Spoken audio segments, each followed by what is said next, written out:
عن عمرو بن شعيب عن أبيه عن جده أن النبي صلى الله عليه وسلم قال: خير الدعاء دعاء يوم عرفة، وخير ما قلت أنا والنبيون من قبلي: لا إله إلا الله وحده لا شريك له، له الملك وله الحمد وهو على كل شيء قدير.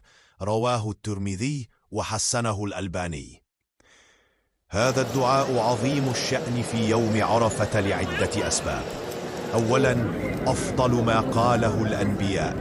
ثانيا، جامع للثناء والملك. رابعا، وصية نبوية خاصة بيوم عرفة.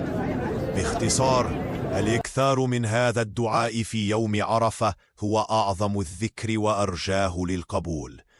المستمع الكريم، اشعر بعظمة كل كلمة، خاصة مع قرب يوم عرفة.